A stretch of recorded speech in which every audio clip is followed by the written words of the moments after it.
Welcome to my academy. Friends, आज की इस क्लास में आपके सीटेट के एग्जाम के लिए सीडीपी के प्रीवियस ईयर क्वेश्चन पर देखने वाले हैं, जो कि आपके एग्जाम के लिए इंपॉर्टेंट होने वाले। तो चलिए देखते हैं आज के क्वेश्चन।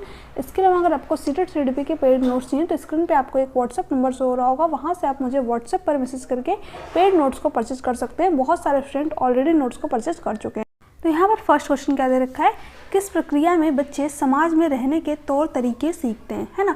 अब सिंपल सी बात है कि जो बच्चा रहने के तौर तरीके सीखता है वो कहाँ से सीखता है, सामाजिकरण की प्रक्रिया से सीखता है ना, जहाँ से बच्चे का सोशलाइजेशन होता है, उसके परिवार से होता है, ठीक है, उसके स्कूल से होता है, उसके मीडिया के थ्रू होता है। तो बच्चा इन्हीं जगहों से जो है समाज में रहने के तौर तरीके, नियम कानून सीखता है। तो यहाँ पर कौन सा ऑप्शन सही हो जाएगा, ऑप्शन नंबर थर्ड, सामाजिकरण। ठीक है, समायोजन आपका यहाँ पर नहीं होगा। जो समायोजन वर्ड है यानी कि असिमिलेशन, ये जीन पियाजे के द्वारा दिया गया एक वर्ड है, ठीक है, जिसके बारे में हम लोग जब जीन पियाजे की थ्योरी करेंगे तो उसमें देखेंगे।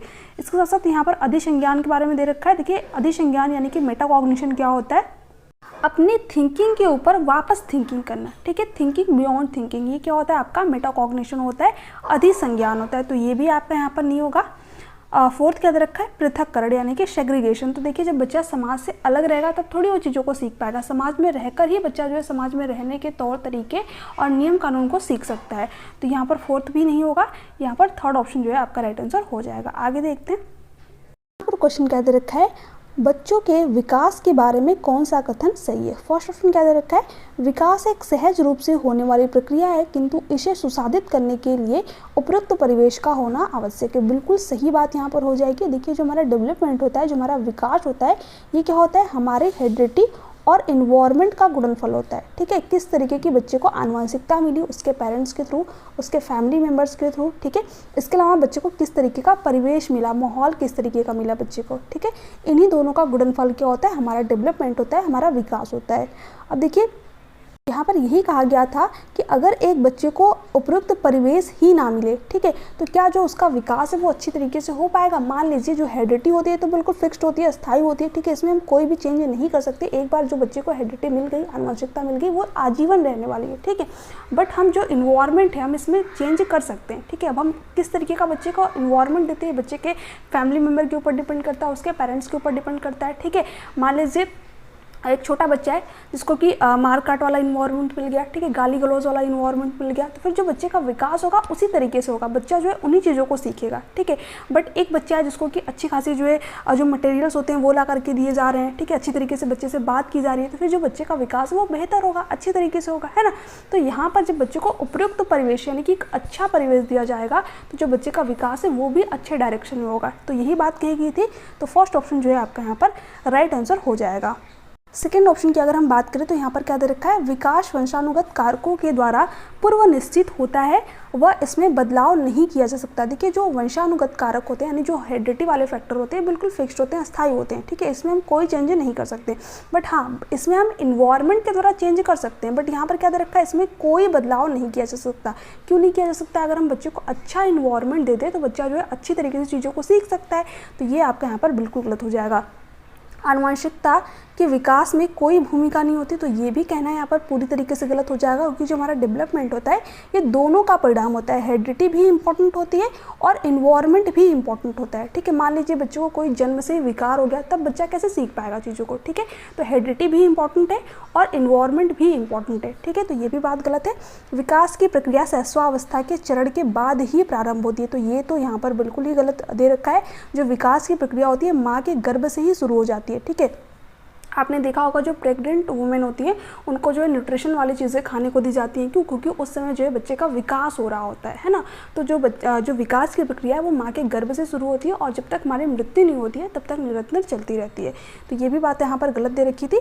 तो फर्स्ट ऑप्शन जो है आपका यहाँ पर राइट आंसर हो जाएगा। आगे देखते हैं, यहाँ पर क्वेश्चन क्या है, अजेशन और रीजन वाला क्वेश्चन है। अधिगम और विकास एक दूसरे से जुड़े हुए हैं, ठीक है। अब देखिए, जो हमारी लर्निंग होती है और जो हमारा डेवलपमेंट होता है ये आपस में क्या होते हैं, संबंधित होते हैं, जुड़े हुए होते हैं। एक पक्ष जो है दूसरे पक्ष को प्रभावित करता है, ठीक है। मान लीजिए, जितना अच्छा हमारा डेवलपमेंट होगा, जितना अच्छा हमारा विकास होगा, उतनी ही अच्छी तरीके से हम चीज़ों को सीख पाएंगे, यानी उतनी ही अच्छी क्या होगी, हमारी लर्निंग होगी, अधिगम होगा, ठीक है। तो ये तो बात यहाँ पर बिल्कुल सही है कि अधिगम और विकास क्या है, एक दूसरे से जुड़े हुए हैं।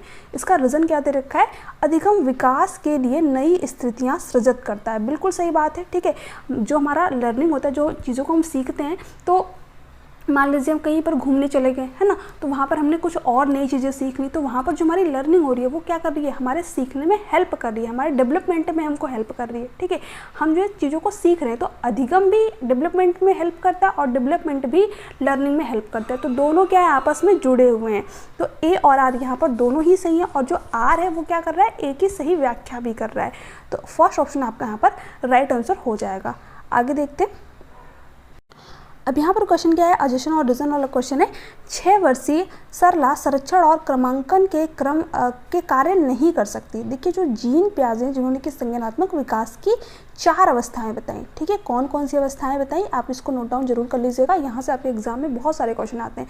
पहला तो इन्होंने बताया सेंसरी मोटर स्टेज, जिसमें जो बच्चा होता है वो जन्म से लेकर के 2 साल तक का होता है। ठीक है, और दूसरी जो इन्होंने स्टेज बताई वह है प्री ऑपरेशनल स्टेज, जिसमें जो बच्चा होता है वो 2 से लेकर के 7 साल का होता है। ठीक है, और तीसरी इन्होंने बताई कॉन्क्रीट ऑपरेशनल स्टेज, यानी कि मूर्त संक्रियात्मक अवस्था, इसमें जो बच्चा होता है वो 7 से लेकर के 11 साल तक का होता है। ठीक है, और जो इनकी लास्ट स्टेज है वह है फॉर्मल ऑपरेशनल स्टेज, यानी कि अमूर्त संक्रियात्मक अवस्था, इसमें जो बच्चा होता है वो 11 से लेकर के 18 साल तक का होता है। तो ये जो है जीन पियाजे के द्वारा दी गई संज्ञानात्मक विकास की 4 अवस्थाएं, जिसको कि आप SPCF के थ्रू याद रख सकते हैं। ठीक है, ये सारी चीज़ें मैंने आप लोगों को नोट्स में भी मेंशन कर रखी है, तो अगर आप एक बार अच्छी तरीके से नोट्स को रीड कर लेते हैं तो आपके जो है क्वेश्चन यहाँ पर गलत नहीं होंगे।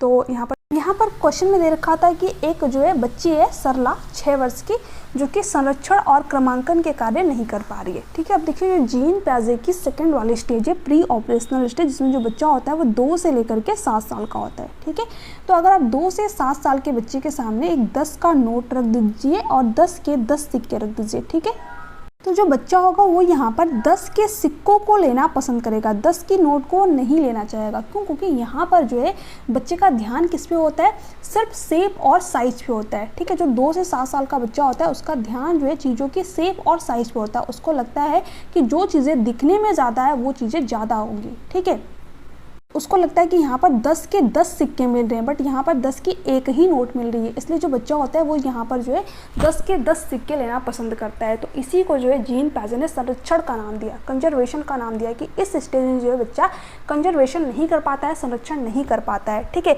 यानी वो ये नहीं समझ पाता कि जो मात्रा है वो दोनों की सेम ही है, जो क्वान्टिटी है वो दोनों की सेम ही है। ठीक है तो ये 10 ही रुपये। ठीक है, बट बच्चे को क्या लगता है कि नहीं, ये जो सिक्के है वो ज़्यादा है, नोट तो एक ही है। ठीक है, इसके लिए इन्होंने एक प्रयोग भी किया हुआ था, जिसमें कि इन्होंने क्या किया था कि 2 बीकर यहाँ पर लिए हुए थे। ठीक है, एक जो है बीकर यहाँ पर लंबा लिया हुआ था और एक जो है इन्होंने चौड़ा लिया हुआ था, और दोनों में जो पानी की मात्रा थी उन्होंने सेम रखा था। और फिर बच्चों से पूछा था, जो बच्चे 2 से 7 साल के थे उनसे पूछा था इन्होंने कि जो है कौन से बीकर में पानी की मात्रा ज़्यादा है। तो सिंपल सी बात है, बच्चे का जो ध्यान होता है यहाँ पर शेप और साइज पे होता है, तो बच्चे को क्या लगता था कि जो बड़ी वाली बीकर है इसमें पानी की मात्रा ज़्यादा होगी, जबकि दोनों में जो पानी की मात्रा सेम थी, है ना।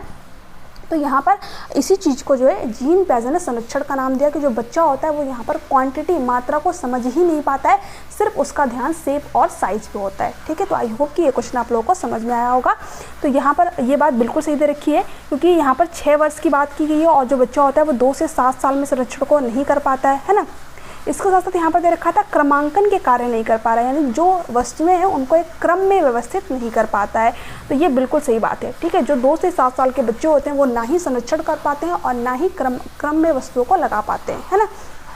इसका रीज़न क्या दे रखा है, पूर्व संक्रियात्मक अवस्था में बच्चों की स्थिति के कई पहलुओं पर विचार करने में कठिनाई होती है। बिल्कुल सही बात है। अभी मैंने आप लोगों को बताया कि जो बच्चा होता है जब प्री ऑपरेशनल स्टेज में होता है, यानी पियाजे के सेकंड स्टेज में होता है, 2 से 7 साल का होता है, तो वो वस्तुओं के कई पहलुओं पर जो है विचार नहीं कर पाता। ठीक है, उसका ध्यान सिर्फ एक ही चीज़ पे होता है, शेप और साइज पे। ठीक है, वो मात्रा को समझ ही नहीं पाता। तो दोनों बातें आपकी यहाँ पर सही है, तो ए और आर दोनों सही है, और जो आर है वो ए की सही व्याख्या भी कर रहा है। तो फर्स्ट ऑप्शन जो है आपका यहाँ पर राइट आंसर हो जाएगा। यहाँ पर देखते हैं, फिर से जीन पियाजे से रिलेटेड एक क्वेश्चन पूछा गया है। पियाजे के अनुसार इनमें से कौन सा कारक संज्ञानात्मक विकास में महत्वपूर्ण भूमिका निभाता है। ठीक है, देखिए जो जीन पियाजे हैं वो एक्टिविटी को ज़्यादा महत्व देते हैं। ठीक है, बच्चा क्या करे, लर्निंग बाय डूइंग करे, क्योंकि इन्होंने बच्चों को क्या कहा है, लिटिल साइंटिस्ट कहा है, नन्हा वैज्ञानिक कहा है। ठीक है, इन्होंने कहा है कि जो बच्चे होते हैं वो खुद चीज़ों के बारे में खोज करते हैं, अन्वेषण करते हैं। ठीक है, जैसे आपने देखा होगा जो छोटे बच्चे होते हैं उनको कोई भी टॉय ला करके दे दीजिए, वो तुरंत ही तोड़ फोड़ देंगे उसको। ठीक है, तो वहाँ पर जो बच्चा होता है वो क्या करता है, चीज़ों के बारे में सीख रहा होता है ना। ये बात आपके जीन पियाजे कहते हैं कि बच्चा जो है एक्टिविटी करके, ठीक है, कुछ एक्टिविटी करके, तोड़ फोड़ करके, ठीक है, अपने ज्ञान का निर्माण करता है, ठीक है, अन्वेषण करता है, खोजता है चीज़ों के बारे में। तो यहाँ पर जो है ये किसकी बात करेंगे, एक्टिविटी की बात करेंगे, गतिविधि की बात करेंगे। तो फर्स्ट ऑप्शन जो है राइट आंसर हो जाएगा। अनुकूलन की ये बात नहीं करते हैं, ठीक है। जो कंडीशनिंग होती है इसकी बात कौन करते हैं, व्यवहारवादी करते हैं, जैसे कि थॉर्नडाइक हो गए, स्किनर हो गए, है ना। तो ये आपका यहाँ पर नहीं होगा। अनुकरण, देखिए अनुकरण की भी बात जो है स्किनर वगैरह करते हैं, है ना। इसकी बात जो है जीन पियाजे नहीं करते, तो ये भी नहीं होगा। और रीइंफोर्समेंट यानी कि पुनर्बलन, इसकी बात भी स्किनर ही करते हैं, है ना। तो ये भी आपका नहीं होगा, कि यहाँ पर जीन पियाजे से रिलेटेड क्वेश्चन पूछ रखा था। और आपके एग्जाम में ज़्यादातर जो क्वेश्चन आते हैं वो जीन पियाजे, लेव Vygotsky, Harvard gardener, Lawrence Kohlberg और नॉम चॉम्स्की से ही आते हैं। बाकी थॉर्नडाइक, स्किनर, ठीक है, यहाँ से आपके एग्जाम में क्वेश्चन नहीं आते हैं। सिर्फ आपको ऑप्शन में ही थोड़ी बहुत चीज़ें देखने को मिल सकती हैं, जो कि आपने बीएड या फिर डीएलएड कर रखा होगा, तो वहाँ पर पढ़ाई होगा, सिर्फ उतना ही इनफ है आपके लिए, ठीक है। तो जहाँ से आपके एग्जाम में क्वेश्चन आते हैं उन्हीं को अच्छी तरीके से रीड कीजिए, प्रिपेयर कीजिए, ठीक है। तो यहाँ पर फर्स्ट ऑप्शन जो है राइट आंसर हो जाएगा। आगे देखते हैं हम लोग। अब यहाँ पर देखिए, उम्मीद वह चॉकलेट नहीं खाता है जो उसके पिता मेहमानों के लिए लाए हैं, यह सोचकर कि अगर वह पकड़ा जाएगा तो क्या होगा। कोहलबर्ग के सिद्धांत के अनुसार उम्मीद नैतिक विकास के किस चरण में है। अब देखिए, जो लॉरेंस कोहलबर्ग हैं, जिन्होंने कि नैतिक विकास के 3 लेवल दिए थे, ठीक है। कौन कौन से इन्होंने लेवल दिए थे, एक तो दिया था इन्होंने प्री कन्वेंशनल लेवल, ठीक है, जिसमें कि इन्होंने 2 स्टेज बताई, है ना। हर स्टेज में जो है, हर लेवल में जो इन्होंने 2-2 स्टेज बता रखी है। दूसरा इन्होंने दिया था कन्वेंशनल लेवल, जिसमें कि इन्होंने फिर से 2 स्टेज बताई हुई थी, ठीक है। थर्ड और फोर्थ, ये सारी स्टेज जो है मैंने नोट्स में मेंशन कर रखी है, तो उसको अच्छी तरीके से रीड जरूर कर लीजिएगा, ठीक है। और जो इनकी लास्ट वाले स्टेज, सॉरी मैं बार बार स्टेज बोल रही हूँ, जो इनका लास्ट वाला लेवल है वो कौन सा है, पोस्ट कन्वेंशनल लेवल, ठीक है, जिसमें कि इन्होंने फिर से 2 स्टेज बताई थी। तो जो इनका लेवल है वो कितना हो गया, इन्होंने लेवल 3 दिए थे, ठीक है। बट स्टेज कितनी दी थी, अवस्थाएं कितनी दी थी, 6 अवस्थाएं दी थी। तो ये बात ध्यान में रखिएगा, कई बार आपके एग्जाम में क्वेश्चन आता है कि इन्होंने लेवल यानी कि स्तर कितने दिए हुए थे और अवस्थाएँ कितनी दी हुई थी। तो इन्होंने 3 स्तर दिए हुए थे और हर एक लेवल में 2 अवस्थाएँ बताई थी, यानी कि 6 अवस्थाएँ बताई थी, 6 स्टेजेस बताए थे, ठीक है। तो यहाँ पर जो इनकी पहली स्टेज होती है, ठीक है, पहले लेवल यानी कि प्री कन्वेंशनल में जो इनकी पहली स्टेज होती है, जो पहली अवस्था होती है, उसमें जो बच्चा होता है वो नैतिकता किस लिए दिखाता है, नैतिकता किस लिए प्रदर्शित करता है, दंड की वजह से। अब छोटा बच्चा है तो उसके अंदर थोड़ी ना नैतिकता होगी, ठीक है। मान लीजिए जैसे कि आपने बहुत बार अपने घरों में भी देखा होगा ये चीज़, कि कोई छोटा बच्चा है, ठीक है, और घर में मेहमान वगैरह आ गए, तो जो मेहमान के लिए मिठाइयाँ या फिर जो चॉकलेट्स रखी गई हैं, बच्चा क्या करता है, जैसे उनको खाने जाता है, ठीक है, तो पेरेंट्स क्या करते हैं कि उसको अगर तुमने खाया तो फिर तुमको डांट पड़ेगी, ठीक है, डांट लगाएंगे। तो फिर बच्चा क्या करता है, डर की वजह से जब तक मेहमान चले ना जाए तब तक उस चीज़ को छूता नहीं है ना, टच भी नहीं करता है। और क्वेश्चन में यही दे रखा है कि जो उम्मीद है वो चॉकलेट को इसलिए नहीं खा रहा है कि जो उसके पिता हैं वो मेहमानों के लिए चॉकलेट लाए हैं। अगर वो उसने खा लिया तो फिर उसका क्या होगा, ठीक है, सिंपल सी बात है, उसको डांट पड़ेगी, फिर उसकी पिटाई भी हो सकती है ना। तो यहाँ पर जो बच्चा होगा वो कौन सी स्टेज में होता है, पहले वाले स्टेज में होता है, ठीक है, ये पहले लेवल और पहले स्टेज में होता है। तो यहाँ पर सेकंड ऑप्शन जो है राइट आंसर हो जाएगा, सजा और आज्ञाकारिता अभिविन्यास, ठीक है। बाकी की जो है स्टेज हम लोग जब इनसे रिलेटेड क्वेश्चन आएंगे तो उसमें देखेंगे, क्योंकि यहाँ पर जो है आपके माइंड में कन्फ्यूजन क्रिएट हो सकती है। तो सेकंड ऑप्शन जो है राइट आंसर हो जाएगा। आगे देखते हैं। अब क्वेश्चन क्या है, किसने प्रतिपादित किया कि सीखने की प्रक्रिया तब होती है जब बच्चे अपने से ज़्यादा ज्ञान वाले समकक्षी व वयस्कों के साथ साझी गतिविधियां करते हैं, ठीक है। यानी इन्होंने एक टर्म्स की बात की थी, मोर नॉलेजेबल अदर, ठीक है, MKO की इन्होंने बात की थी। यहाँ पर अदर्स की जगह जो है आपको पीयर्स या फिर जो है आपके पेरेंट्स या फिर जो है किसी मतलब अदर्स में बहुत सारे लोग आ जाएंगे, ठीक है। तो MKO की बात किसने की थी, लेव वाइगोस्की ने की थी, ठीक है। इन्होंने क्या कहा था, सिंपल से इन्होंने यही कहा था कि हम किससे चीज़ों को सीखना चाहते हैं, जो हमसे उस फील्ड में अच्छा हो, ठीक है, यानी जो हमसे जो है किसी स्किल्स में अच्छी नॉलेज रखता हो, ठीक है, या फिर जो है किसी फील्ड में अच्छी नॉलेज रखता है, हम उन्हीं लोगों से चीज़ों को सीखना चाहते हैं, है ना। तो सिंपल सी बात है कि वो कोई भी व्यक्ति हो सकता है, आपके साथी भी हो सकते हैं, ठीक है, आपके पेरेंट्स भी हो सकते हैं, कोई छोटा बच्चा भी हो सकता है। क्योंकि कभी कभी देखा होगा आपने कि कभी कभी जो छोटे बच्चे होते हैं वो वयस्कों से भी ज़्यादा नॉलेज रखते हैं, है ना। तो जो हमसे जिस फील्ड में ज़्यादा नॉलेज रखता है हम वहीं से चीज़ों को सीखना चाहते हैं, है ना। तो यही बात जो है आपके लेव वाइगोस्की ने कही थी। तो थर्ड ऑप्शन जो है राइट आंसर हो जाएगा। मोर नॉलेजेबल अदर की बात किसने की थी, लेव वाइगोस्की ने। तो थर्ड ऑप्शन आपका करेक्ट है। BF स्किनर आपके यहाँ पर नहीं होंगे। जीन पियाजे ने तो संज्ञानात्मक विकास की 4 अवस्थाएं बताई हुई थी, इन्होंने इसकी बात नहीं की थी। लॉरेंस कोहलबर्ग ने नैतिक विकास का सिद्धांत दिया था, ठीक है। तो थर्ड ऑप्शन करेक्ट ऑप्शन हो जाएगा। आगे देखते हैं। यहाँ पर क्वेश्चन क्या है, जब एक शिक्षिका एक बच्चे को व्याख्या देने के बजाय अलग अलग इशारे देकर सही उत्तर की तरफ ले जाती है तब यह मदद क्या कहलाती है। देखिए जो ले वाइगोस्की इन्होंने एक और वर्ड की बात की है, स्कैफोल्डिंग। ठीक है, आप यहाँ पर देख पा रहे होंगे, इंग्लिश में ही इसको याद कीजिएगा क्योंकि हिंदी में जो वर्ड होते हैं आपको अलग अलग देखने को मिलेंगे। इसी को पाड़ कह देंगे, ठीक है, और इसी को जो है आपका ढांचा कह देंगे, ठीक है, और इसी को जो है मचान के नाम से भी जाना जाता है। हिंदी में कई वर्ड होते हैं, ठीक है, आलंबन के नाम से भी इसी को जाना जाता है, ठीक है। तो हिंदी में पाड़, ठीक है, ढांचा, मचान, आलंबन, बट इंग्लिश में एक ही वर्ड देखने को मिलेगा, स्कैफोल्डिंग। ये क्या होता है कि जहाँ पर बच्चे को ज़रूरत है, जहाँ पर बच्चे को हेल्प चाहिए, ठीक है, एक टीचर के रूप में आप क्या कीजिए, उसको थोड़ी सी हेल्प प्रोवाइड कीजिए। मान लीजिए बच्चा किसी क्वेश्चन को सॉल्व कर रहा है, ठीक है, और उसको वहाँ पर दिक्कत हो रही है, तो जो टीचर है यहाँ पर वो क्या करेगी, बच्चे को थोड़ी सी हिंट देगी, थोड़ी सी संकेत देगी। ऐसा नहीं कि पूरा का पूरा क्वेश्चन ही उसको सॉल्व करके बता दिया, नहीं, बस थोड़ी सी हिंट देगी, थोड़ी सी मदद देगी ताकि बच्चा जो है उस क्वेश्चन को खुद सॉल्व कर सके, ठीक है, उस क्वेश्चन के बारे में खुद सीख सके। तो यहाँ पर जो है इसकी बात किसने की थी, ले वाइगोस्की ने की थी। और टीचर जो है यहाँ पर क्या कर रही है, स्कैफोल्डिंग दे रही है बच्चे को, ठीक है, आप यहाँ पर देख सकते हैं। तो फर्स्ट ऑप्शन जो है आपका यहाँ पर राइट आंसर हो जाएगा। प्रत्यक्ष निर्देश नहीं दे रही है बच्चे को, ठीक है, इंस्ट्रक्शन नहीं दे रही है, वो यहाँ पर बच्चे को हेल्प कर रही है सीखने में, तो ये आपका नहीं होगा। अनुकूलन की बात जो है ले वाइगोस्की ने नहीं की है, ये आपका नहीं होगा यहाँ पर। पुनर्बलन इसकी बात तो स्किनर ने की है, तो ये भी आपका यहाँ पर नहीं होगा। फर्स्ट ऑप्शन राइट ऑप्शन हो जाएगा। आगे देखते हैं हम लोग। यहाँ पर क्वेश्चन क्या दे रखा है, प्रगतिशील कक्षा में अधिगम। देखिए जो प्रोग्रेसिव क्लासरूम है वो क्या कहती है कि बच्चा जो है एक्टिव हो, सक्रिय होकर के चीज़ों के बारे में जाने, सीखे, ठीक है, ज़्यादा से ज़्यादा लर्निंग बाय डूइंग करे, है ना। तो फर्स्ट ऑप्शन क्या दे रखा है, कार्य निर्माण सक्रिय रूप से छात्रों द्वारा स्वयं किया जाता है। बिल्कुल सही बात है, फर्स्ट ही ऑप्शन जो है राइट आंसर हो जाएगा। जैसे कि आप लोगों ने देखा होगा कि अभी जो है बच्चों को ज़्यादा से ज़्यादा प्रोजेक्ट कार्य दिया जा रहा है, ठीक है, क्यों, क्योंकि वहाँ पर जो बच्चा होता है वो चीज़ों के बारे में खुद जो है मतलब कुछ एक्टिविटी करता है, खुद चीज़ों के बारे में जानता है, सीखता है, ठीक है, उसके बाद में उसको डिज़ाइन करता है। तो यहाँ पर जो बच्चा होता है वो अच्छी तरीके से चीज़ों को सीख पाता है। जैसे कि आप यहाँ पर देख पा रहे होंगे जो बच्चे हैं वो यहाँ पर वोल्केनो डिज़ाइन कर रहे हैं, है ना। तो जब वो वोल्केनो को डिज़ाइन करेंगे तो बच्चा उस चीज़ के बारे में जानेगा, ठीक है, उसमें बच्चे को इंटरेस्ट आएगा, उसके मन में क्यूरियोसिटी, जिज्ञासा उत्पन्न होगी, ठीक है। तो यहाँ पर जो बच्चे होंगे वो खुद अपने ज्ञान का निर्माण करेंगे, ठीक है, कुछ एक्टिविटी करेंगे, कुछ खोज करेंगे। तो यहाँ पर जो है फर्स्ट ऑप्शन जो है राइट आंसर हो जाएगा।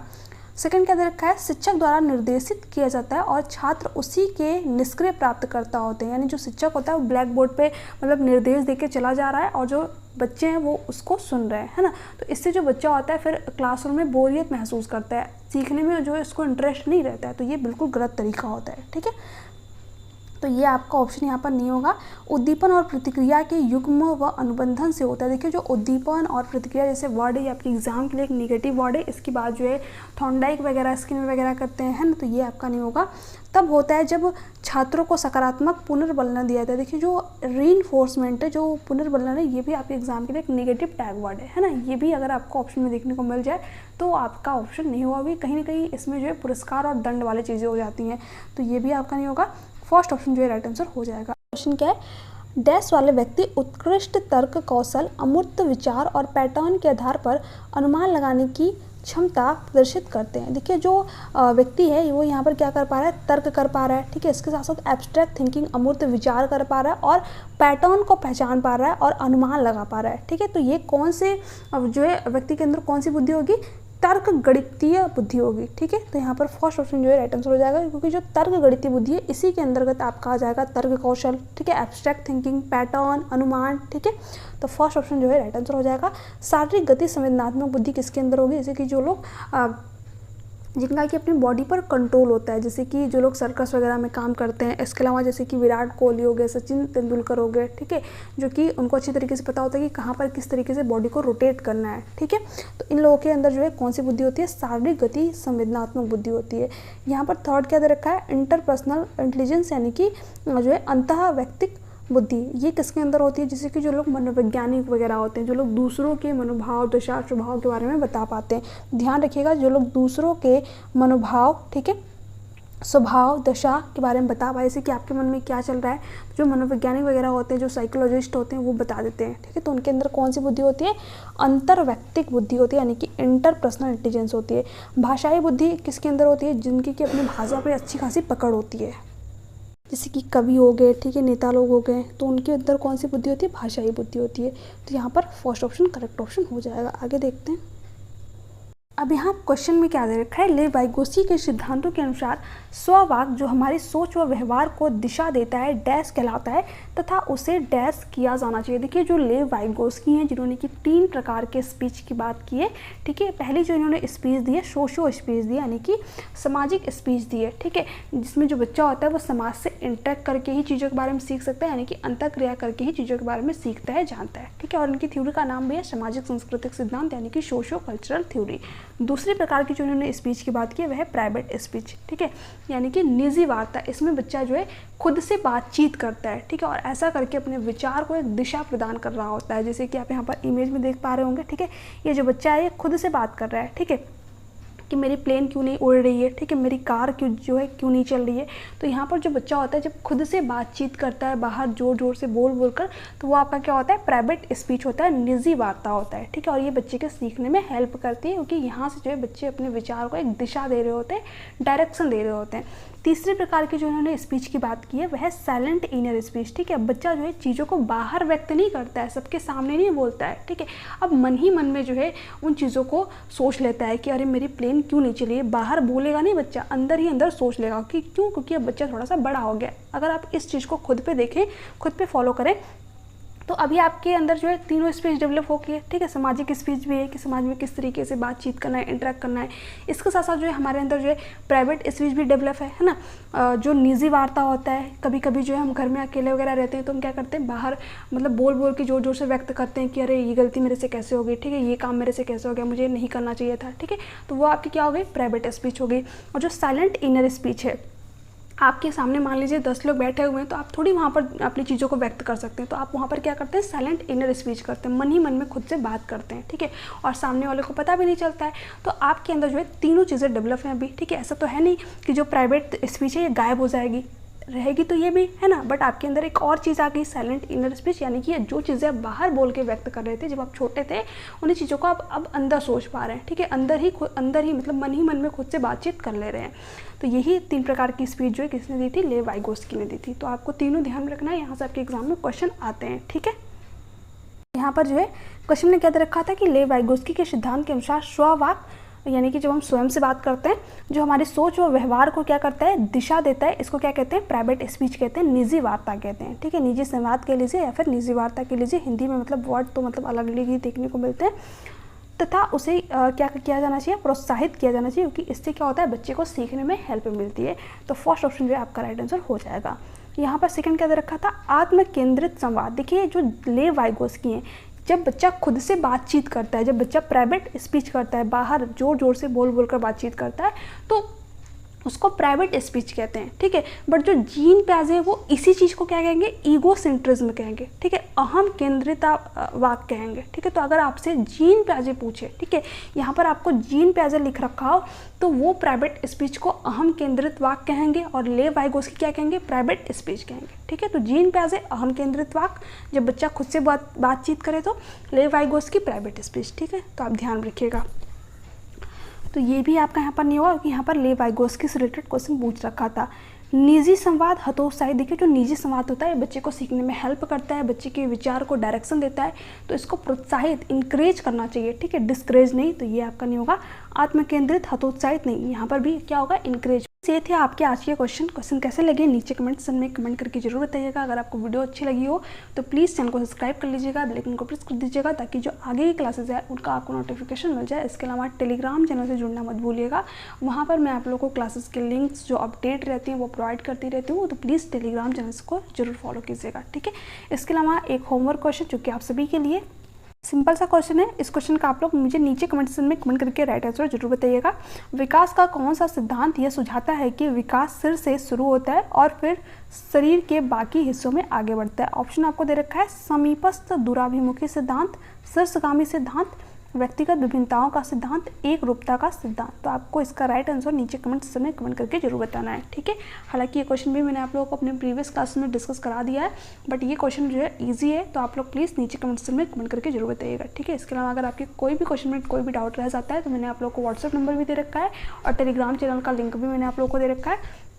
तो उस क्वेश्चन का स्क्रीनशॉट लेके या तो मुझे आप व्हाट्सएप पे सेंड कर दीजिएगा या फिर टेलीग्राम चैनल पे, ताकि जो आगे की क्लासेस हैं अगर आपको क्वेश्चन में डाउट है तो मैं उस क्वेश्चन को और भी अच्छी तरीके से एक्सप्लेन कर सकूँ। ठीक है, तो आई होप कि आप लोगों को आज की क्लास अच्छी लगी होगी। तो अच्छी लगी तो प्लीज़ अच्छे से कमेंट जरूर कीजिएगा। ठीक है, वीडियो को ज़्यादा से ज़्यादा शेयर कीजिएगा, लाइक कीजिएगा, सब्सक्राइब कीजिएगा। चलिए मिलते हैं आपसे नेक्स्ट वीडियो में। तक के लिए bye bye, take care, thanks for watching, thank you so much.